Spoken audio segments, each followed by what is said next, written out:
Voilà, je vous présente ici une vidéo qui va parler un petit peu de l'unité, le Farah. Je vous rappelle que j'ai fait une vidéo juste à l'instant qui concernait les capacités. J'expliquais ce que c'était que la capacité d'un condensateur qui se mesure en Farah. Mais il y a bon, des petites choses à dire concernant le Farah. Voilà, donc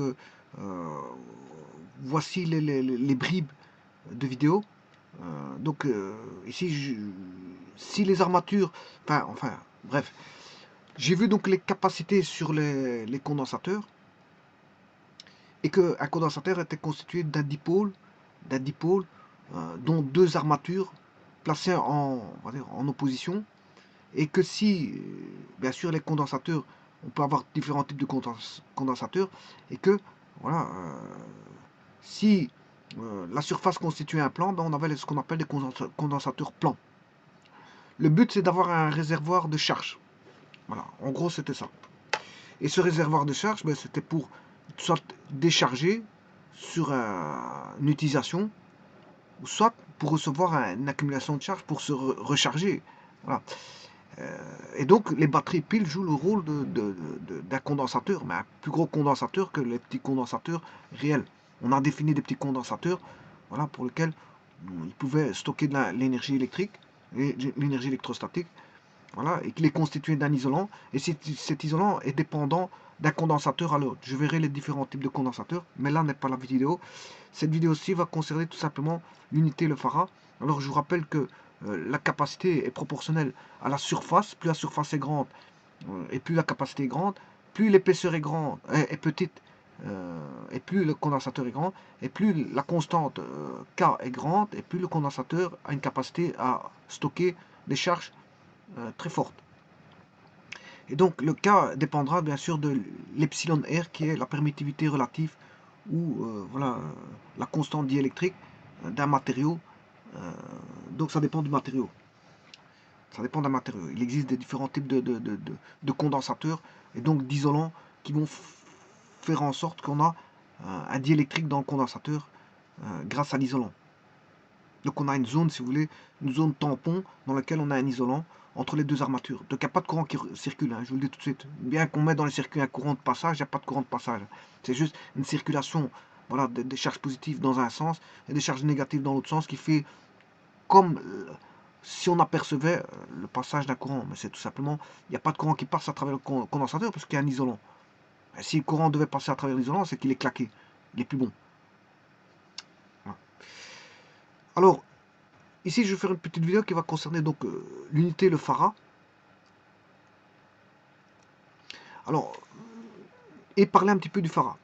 Donc, le Farad, c'est le symbole F. Alors, avant, je vous rappelle que c'était pas F. Certains ont connu le Farad, en tout cas pas moi, mais certains ont connu le Farad. Bon, tout d'abord, Farad, ça s'écrit comme vous venez de le voir. Farad, ça s'écrit comme ceci.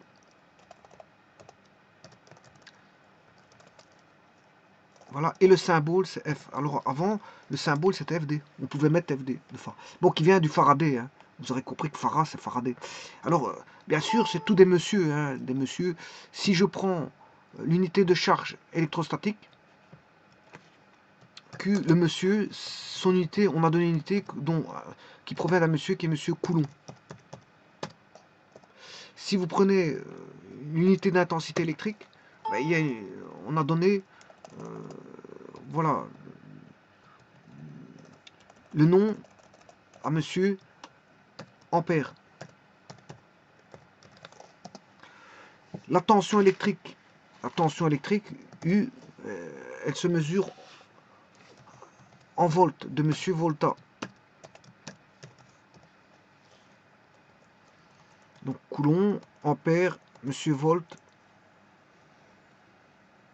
C'était comme ça avant, hein. Quand il y en a un qui découvrait quelque chose, quelqu'un qui découvrait quelque chose, ben, on le remerciait au niveau scientifique par l'attribution d'une dénomination de grandeur électrique. Voilà, c'est comme ça qu'on remerciait les personnes avant qui faisaient des découvertes voilà, de nature scientifique. Et notamment ici, c'était des découvertes, on était en plein dans le monde des découvertes de l'électricité, hein. Le coulomb, unité de charge électrique ou électrostatique, c'est une unité, voilà, d'électricité. L'ampère, c'est une unité d'électricité. Le volt est une unité d'électricité. Et bien sûr, ayant découvert l'ampère et le volt, ben la relation qui existe entre les deux, si on a une résistance, ben c'est bien sûr, vous aurez compris que c'est R, c'est monsieur George Ohm, qui est le ohm. Bien sûr, pour la self, L, celle d'inductance, la self, c'est une bobine, hein, une petite bobine. C'est monsieur Henry. Bon, alors je vais respecter les lettres majuscules. Ohm. Ohm, c'est oméga. Henry, bon, c'est. Bon, Henry, c'est Henry. Voilà. Ohm, c'est oméga. Volt, c'est V, symbole. L'ampère, c'est A. Et le coulomb, c'est C. L'Henry, je crois que c'est H. C'est H. Bon, moi, je me rappelle plus. L'Henry, je me rappelle plus, mais normalement, c'est H. Et bien sûr, là-dessus, vous retrouvez. Normalement, il y a encore un composant, c'est le condensateur. Et justement, c'est la capacité, c'est ce que je suis en train de voir ici. Et la capacité, c'est en justement farad. Voilà. Et donc, ça, ce sont des attributions de noms à des personnes scientifiques qui ont découvert, bon, des unités, enfin, oui, ils ont trouvé on fait des découvertes du point de vue électricité, dans le domaine de l'électricité, et on leur a attribué, voilà, un nom, un nom, un nom. Alors, les trois derniers, c'est des quantités, c'est des grandeurs justement de composants électriques. Composants électriques, on peut avoir une résistance, une self ou un condensateur. Et justement, ici, je suis en train de voir le condensateur. Ben, le condensateur, c'est C. J'ai vu que qu'est-ce que c'était que C. Ben, C, c'est une proportion d'une surface sur de deux armatures. Ici, ce sont des armatures planes parce qu'il existe aussi des armatures cylindriques. Voilà.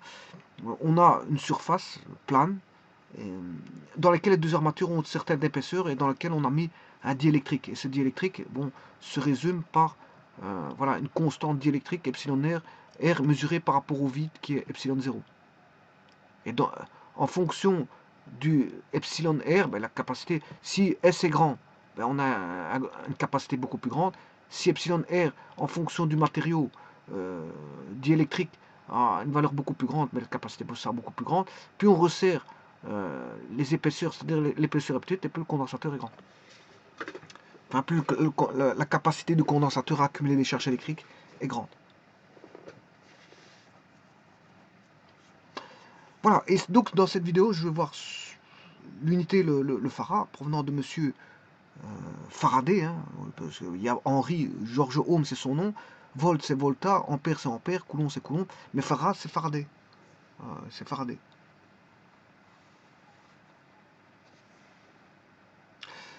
Alors, bien sûr, je vous avais mis que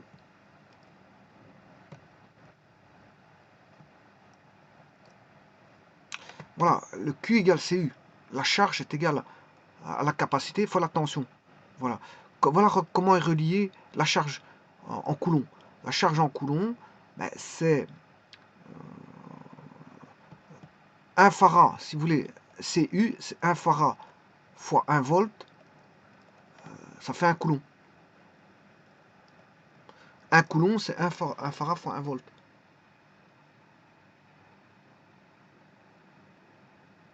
Ah.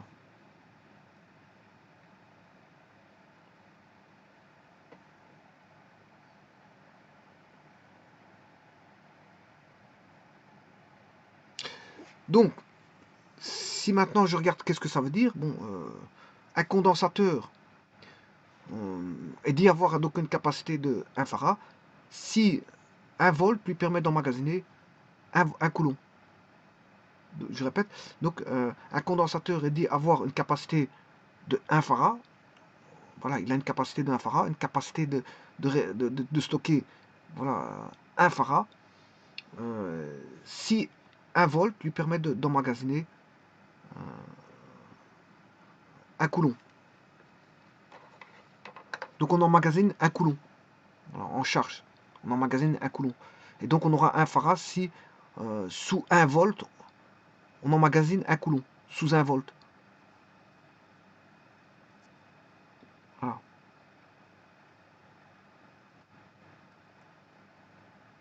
Maintenant, pour 2 volts, vous aurez 2 coulombs. Hein. Pour 2 volts, vous aurez 2 coulombs. Parce qu'il est de 1 farad. Voilà. Si pour 1 volt, j'ai un condensateur. Mais un farad, c'est énorme, hein, je vous le dis tout de suite. Hein. Bon, c'est bien plus petit que ça, vous allez voir dans ce que je vais voir. Le farad, c'est énorme. Voilà, c'est énorme comme capacité. Donc, si vous mettez 1 volt au bord du condensateur, là, on va mettre 1 volt, vous lui mettez une différence de potentiel de 1 volt, et que la capacité ici, vous l'avez cherché un grand condensateur de 1 farad qui est énorme, ben, ça veut dire que pour 1 farad, si vous mettez 1 volt, il va accumuler 1 coulomb. Et le coulomb et le farad sont des unités énormes. Énormes. On parle pas en coup. On parle en micro-coulomb comme on parle en micro-farad. Enfin, le farad, on peut parler en millifarad. C'est déjà un grand condensateur.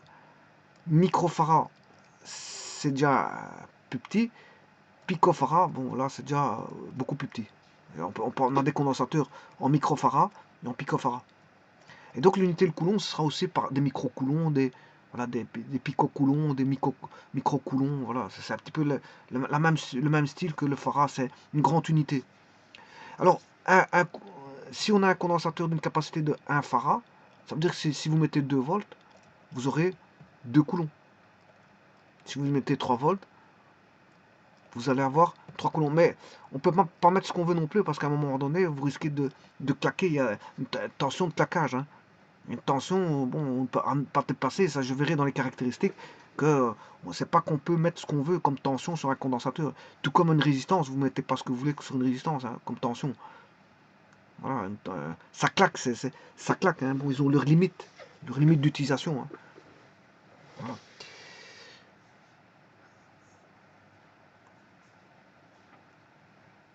Donc, comme je dis, donc, le farad est habituellement trop grand pour évaluer un condensateur en pratique, tout comme le Henry aussi est habituellement trop grand en pratique. Et bien sûr le coulomb. Donc coulomb, farad, Henry, bon, c'est des unités, je veux dire, très grandes, donc il faut parler de, voilà, en sous-multiple. Il faut parler en sous-multiple. Alors dans les équipements électroniques, on utilise souvent des capacités qui ont des valeurs plutôt exprimées en microfarad. Hein. En électronique, ce sera des microfarads. Bien sûr, l'abréviation c'est micro, mu. Mu, la lettre mu.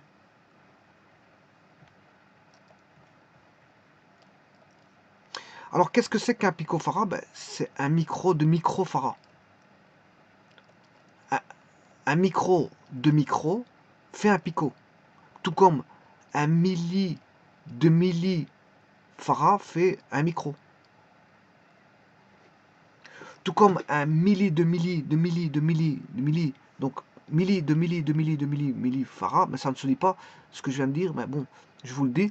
Milli de milli de milli de milli fait un picofarad. 10-3, 10-3, 10-3, 10-3, ça fait 10-12. Micro de micro, enfin milli de milli fait micro, 10-3, 10-3 fait moins 6. Micro de micro fait un picot, fait 10-6, 10-6 fait 10-12. Donc un micro de microfarad, bon, on évite de dire ça, des bêtises comme ça, hein, parce que bon, on utilise directement le sous-multiple adapté. Hein. Voilà. Alors,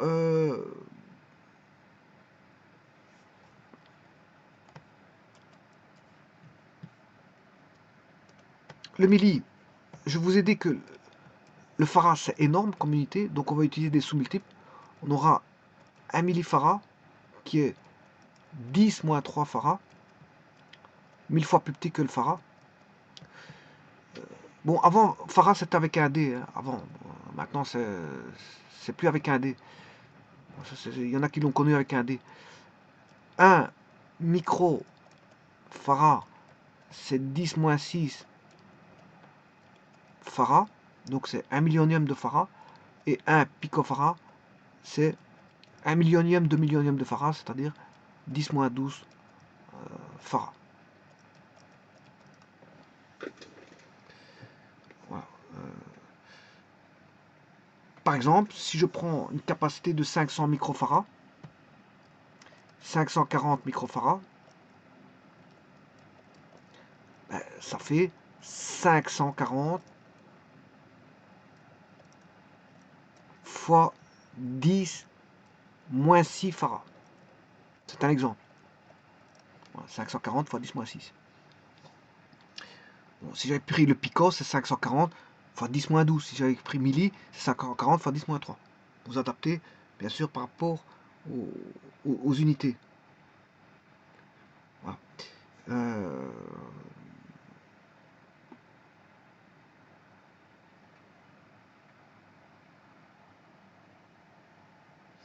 Alors, le symbole de la charge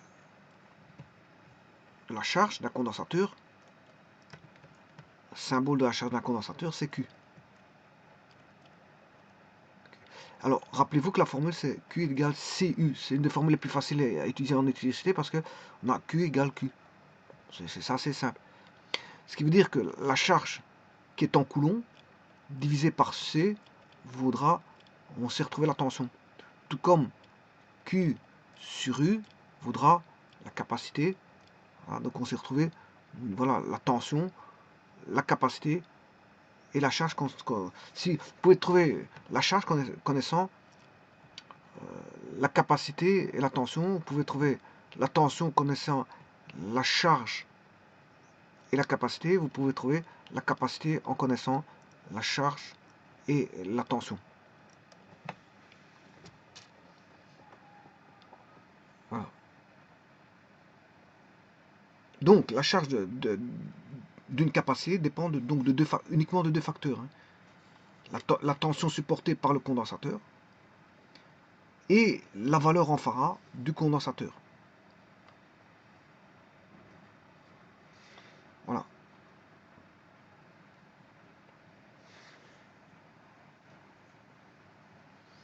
Alors, je vais aller maintenant dans le site Wikipédia, le farad. Le symbole c'est F, avant c'était FD, tiré du nom du physicien, comme je l'ai dit, c'était tous des physiciens. Voilà, qui trouvaient ils trouvaient certaines choses et on leur attribuait un nom. Michael Faraday est l'unité dérivée de capacité électrique du système international SI. Un farad est la capacité d'un conducteur électrique isolé pour laquelle une addition de 6,24 ou 6,241 fois 18 électrons provoque une augmentation de son potentiel de 1 volt. Voilà. Cette charge électrique composée de 6,241 fois 10 exposant 18 électrons représente en fait une charge électrique de 1 coulomb. Voilà. Si vous voulez savoir combien d'électrons il y a dans un coulomb, ben c'est ceci. Il y a 6,241 fois 10 exposant 18 électrons dans un coulomb. Le coulomb est aussi le nombre d'électrons traversant chaque seconde la section d'un conducteur parcouru par un courant de 1 ampère. C'est normal parce que c'est la formule Q est égal à I fois T, aspect électrodynamique. Donc il y a l'aspect électrostatique. Voilà, l'aspect électrostatique. Donc, regardez l'aspect, il distingue l'aspect électrostatique de l'aspect électrodynamique. Un farad est la capacité d'un conducteur isolé pour laquelle une addition de 6,24 fois 10 exponent 18 électrons provoque une augmentation de son potentiel de 1 volt. Donc là, c'est quoi? C'est le Q égale CE. CU.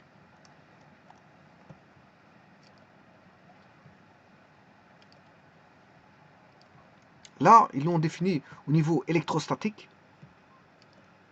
Au niveau électrostatique, ça se définit par Q est égal à CE, CU. Alors là, ils ont mis 1 volt, là, ils ont mis 1 farad, et là, ça fait 1 coulomb. Et ils vous disent que 1 coulomb, ben, c'est 6,24, 241. Certains diront 6,28, hein, bon, ça dépend. La précision, il y en a qui diront 6,28. Moi, en tout cas, c'est du 18 pour les deux.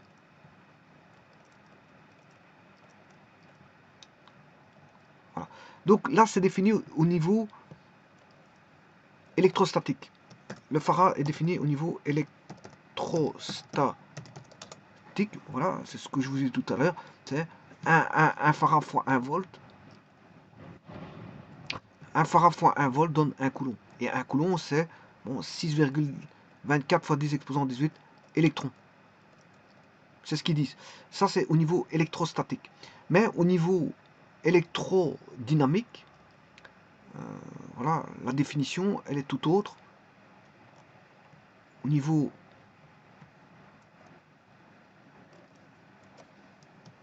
électrodynamique,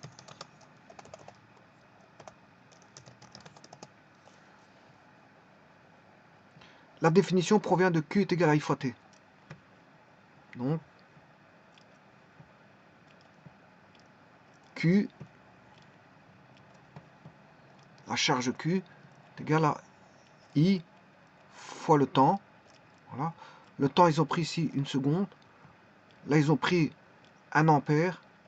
Voilà. Et la charge vaut 1 coulomb, c'est-à-dire toujours 6, ça n'a pas changé. 2,41 fois 10 exposant 18 électrons.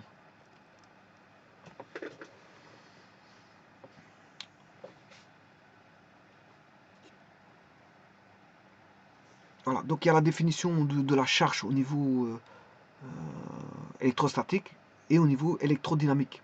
C'est ce qu'il raconte dans la définition. Donc il y a l'aspect électrostatique. Vous voyez, un farad est la capacité d'un condensateur, d'un conducteur. Attention que c'est un conducteur électrique, isolé. Oui, parce que les deux armatures, c'est deux conducteurs. Hein. Quand on fait un condensateur, c'est deux conducteurs, c'est deux armatures. Hein. Quand on dit conducteur, vous avez un conducteur ici qui va supporter des charges, mais le condensateur, c'est deux armatures, donc c'est deux conducteurs. Il y a un conducteur là, ça c'en est un, donc il y a des charges qui vont être stockées sur le conducteur là, et il y a un deuxième condensateur, enfin une deuxième armature, je m'excuse, qui est là. Et là, ces deux conducteurs, il y en a, ce sera des charges positives, et l'autre des charges par exemple négatives. Par exemple, hein, je peux mettre le contraire. Voilà, j'ai mis des charges plus là, et des charges moins là. Ça veut dire que la tension va de plus vers le moins. On aura une tension U qui sera A à B. On aura une tension U, U à B comme ceci. Attention. Non, dans l'autre sens. C'est dans l'autre sens. U à B est comme ceci. Mais sinon, si vous mettez du moins là, et de plus là, c'est le contraire. Hein. Vous allez avoir UAB qui est comme ceci.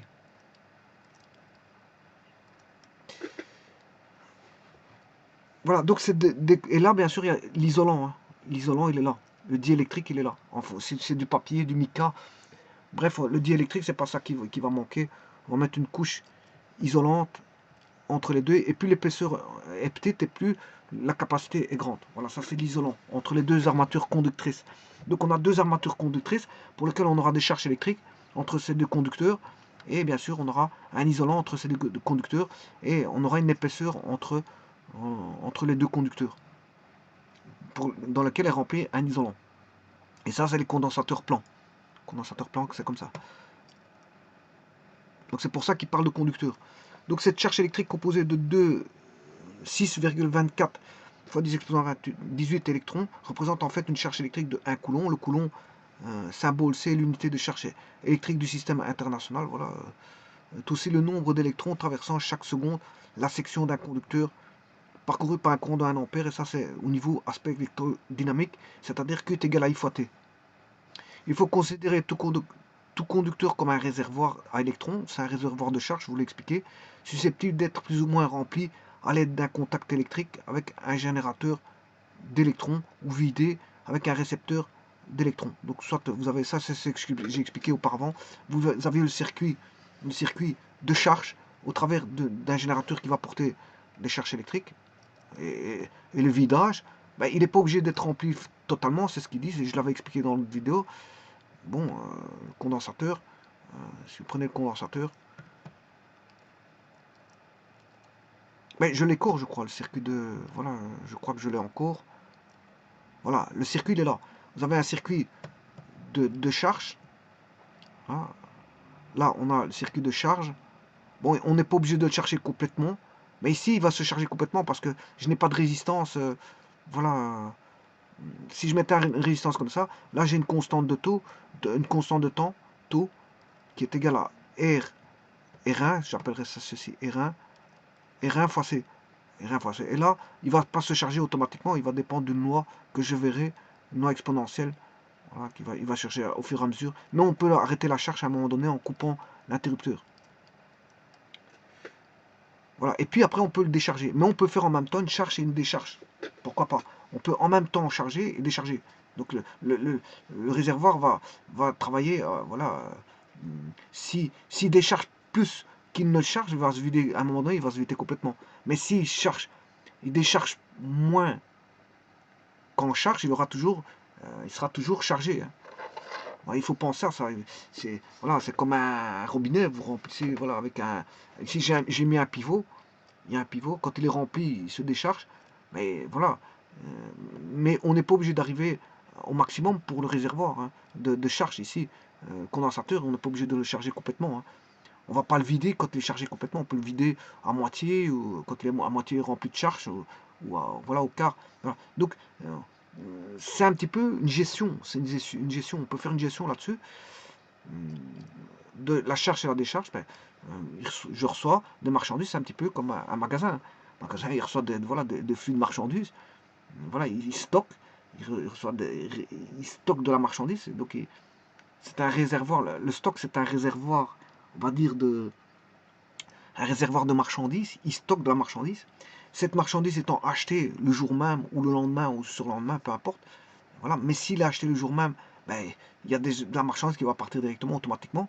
Donc, ce qui veut dire que c'est une commande trop importante par rapport une demande trop importante par rapport au stock, mais le stock va se vider complètement. Hein. Il faudra le remplir. Donc, c'est la même chose. C'est une gestion. C'est comme une gestion de stock, c'est un petit peu la même chose. Hein.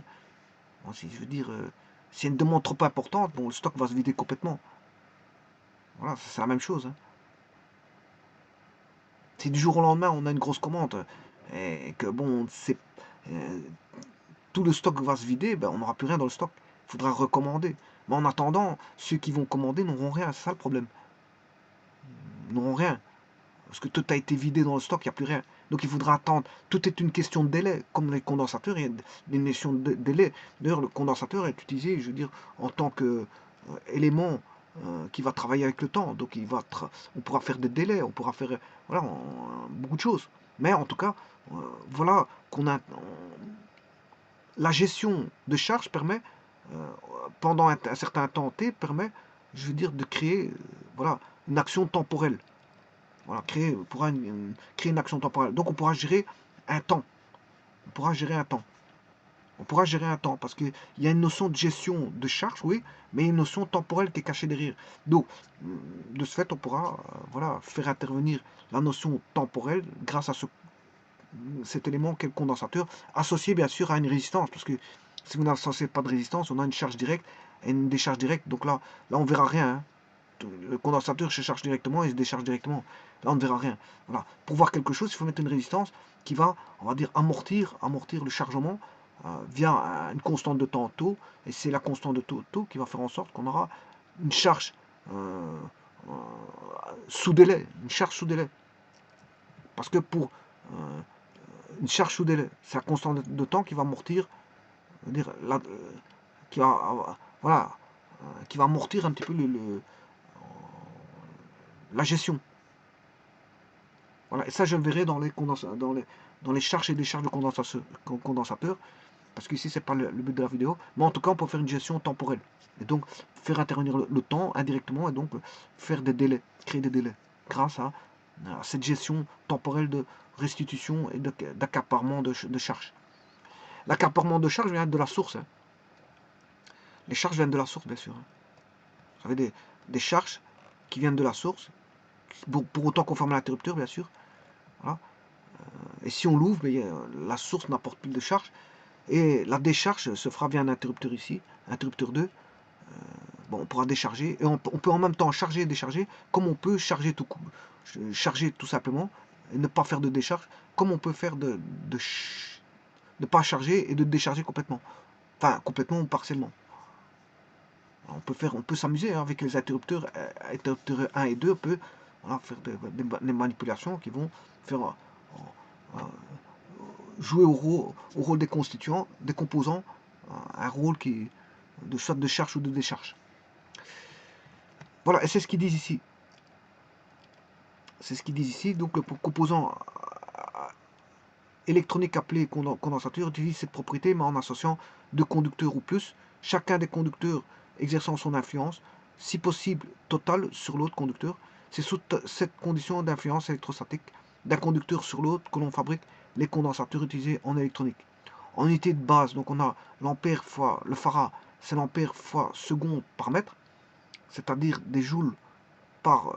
Enfin, qu'est-ce que je raconte là? C'est des ampères fois seconde fois sur des volts, ou des joules par volt carré, ou des watts fois seconde par volt carré, ou des coulombs par volt, ou des coulombs carrés par joule, ou des coulombs carrés par newton par mètre, ou des secondes carrées par des coulombs carrés, mètre carré, kilo, ou encore des secondes 4 ampères carré, mètre carré, kilo, ou des secondes par ohm, ou des kilogrammes par mètre carré, ampère carré, enfin volt carré, seconde carré. Alors ici le 10, A c'est ampère, V volt, C coulomb, J joule, M mètre, N newton, S seconde, W des watts, kilo c'est kilogramme, ohm c'est ohm, oméga c'est ohm. Cette unité est en pratique très grande. On utilise usuellement des sous-multiples microfarad, symbole micro F, nanofarad NF et picofarad PF. Depuis quelques années, on peut trouver sur le marché des composants électroniques, des supercondensateurs d'une capacité variant entre 1 et 1000 farad. Voilà. On parlait jusqu'à 1000 farad maintenant depuis quelques années. Voilà. Ces condensateurs ont une tension de service assez faible, de l'ordre de 2,7 volts. La mise en service et parallèle de nombreux de cette supercap permet d'obtenir un genre de batterie susceptible de stocker assez d'énergie pour une utilisation dans les transports, récupération de l'énergie, de freinage. Bon, ça c'est dans les tramways. Dans les tramways. C'est utilisé dans les, voilà, les transports voilà, de récupération d'énergie électrique et de restitution. Voilà, et pour freiner, voilà, quand on freine, un tramway freine, bon, toute cette énergie-là est restockée, elle est récupérée pour d'autres usages. Voilà. Cela peut être une alternative aux accumulateurs dans certaines applications. Voilà. Ce qu'il y a, les condensateurs, c'est petit par rapport aux batteries hein, et aux piles, c'est ça qu'il y a. Mais sinon, une pile et une batterie, c'est comme un condensateur. Hein, on peut charger une pile, voilà, comme dans une batterie de voiture. Hein, on charge la batterie par un alternateur. Il va charger la batterie. Et on peut décharger la batterie sur les équipements électriques de la voiture, tout comme une pile. On a des piles rechargeables. Et alors il y a les batteries bon, d'équipements électroniques tels que les GSM, enfin les portables, tels que les portables, les iPhones et tout ce qui s'ensuit. Voilà, on charge la batterie et on la décharge. Ce sont des batteries. Ça fait office de gros condensateurs, si vous voulez. Mais il existe des condensateurs petits, de faible capacité, qui sont utilisés en électronique. Voilà, de faible capacité, qui jouent le rôle voilà, de charge et de décharge. Et quand il joue le rôle de, décharge, mais il joue le rôle de source, hein, source de tension, voire de source de courant. Voilà, je vous remercie.